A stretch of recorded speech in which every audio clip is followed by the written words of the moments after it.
saya jelasin ya.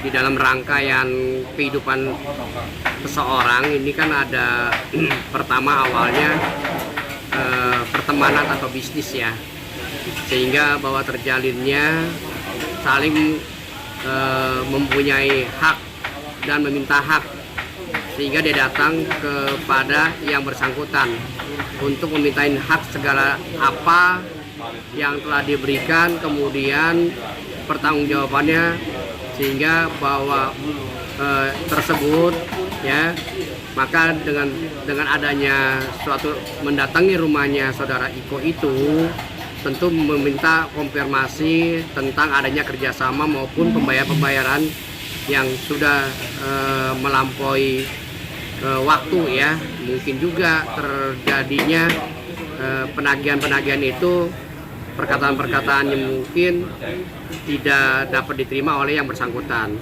sehingga terjadilah emosi, ego dan gengsi ya.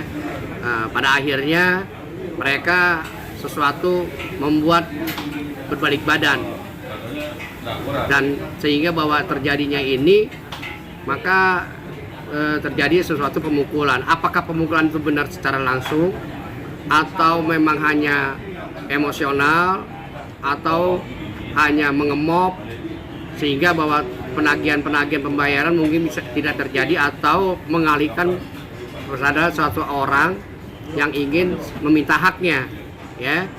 Nah, sehingga ini terjadi pemukulan ini kan tentu perlu adanya adalah suatu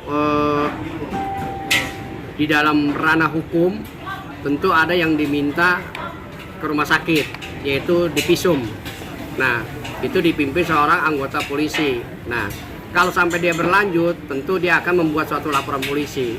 Tetapi mengingatkan bahwa yang bersangkutan ini tidak perlu untuk melakukan segala sesuatu tindakan hukum, tetapi bicara dengan baik-baik dan sadar diri agar ini tidak berlanjut di kemudian hari. Sebab awal dari pertemanan itu dan bisnis kerjasama itu, mereka sudah sepakat dan mufakat terhadap apa yang diinginkan oleh kedua pihak itu, sehingga ya mungkin sebelah pihaknya mungkin karena dananya tidak ada, mungkin juga karena sesuatu kehempit dalam pembayaran, bisa juga dikatakan demikian ya. Tetapi dalam sesuatu perkara ini sehingga terjadi pemukulan, itu sangat disesalkan. Mengapa harus terjadi demikian? Yang harusnya bicaralah baik-baik dari hati ke hati, sehingga tidak terjadi sesuatu yang merugikan kedua belah pihak.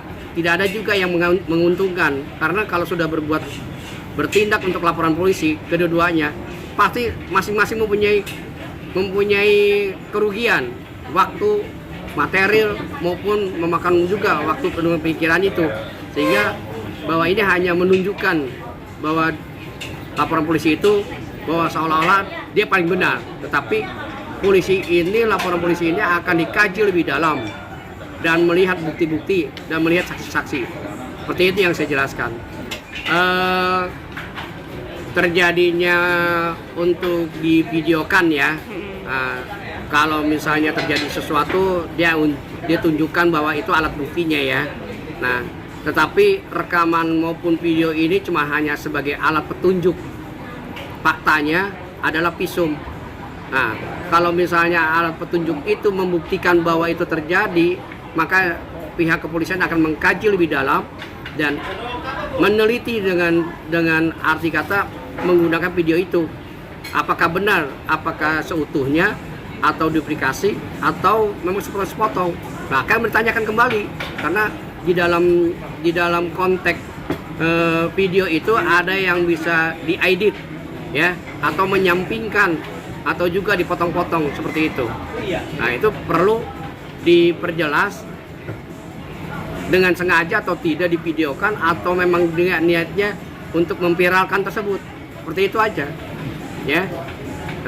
Setiap warga negara ini mempunyai hak, saling melapor hak, tetapi hak itu ada dipergunakan dengan suatu alat bukti, dengan fakta dan saksi, sehingga bahwa apa yang dilaporkan itu benar-benar terjadi pada faktanya. Apabila misalnya dia hanya melaporkan sepotong atau misalnya perbuatan itu hanya menunjukkan melawan LP yang sudah ada, itu kan nanti tinggal anggota polisi yang akan melihat, mengkaji, ya, menganalisis dengan alat-alat bukti dan saksi-saksi itu. Nah, tetapi yang seperti ini kan mungkin ya, apakah memang dari pihak lainnya sudah menyiapkan dengan kejadian tersebut, apakah memang seperti direncanakan. Nah, itu perlu dipertanyakan lebih dahulu kepada yang bersangkutan, mengapa keributan ini divideokan, maksudnya apa dan tujuannya kemana. Karena ini kan permasalahannya kan kita sudah tahu dan jelas, mereka kan berteman dan mempunyai kerjasama, sehingga terjadinya itu adalah dengan emosionalnya atau pura-pura lah, ya, seolah-olah bahwa dia ini memutarbalikkan fakta atau memutarbalikkan terhadap kejadian ini karena orang yang bersangkutan saat ini mungkin keuangannya mepet, seperti itu aja, sehingga terjadi membalikan untuk tidak lagi ditagih seperti itu. Tapi dalam hal ini penyesalannya adalah mengapa tidak bicara dari hati ke hati, mengapa tidak bicarakan dari umpamanya meminta waktu kepada yang bersangkutan sampai ini terjadi lapor saling melapor. Nah, disitulah ya bahwa setiap orang itu lapor melapor tuh wajar dan biasa, tetapi dia akan menguras waktu dan juga memikirkan. Nah, lebih baiknya ya mereka duduk bareng dan saling menyadari dirinya sendiri, ya, sehingga ini terjadi tidak perlu diperpanjang. Mengapa?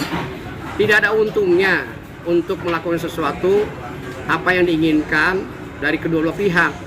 Pasti semuanya rugi waktu, rugi biaya, rugi pikiran, dan rugi segala-galanya. Itu yang saya dilihat secara hukum ya. Oke? Oke.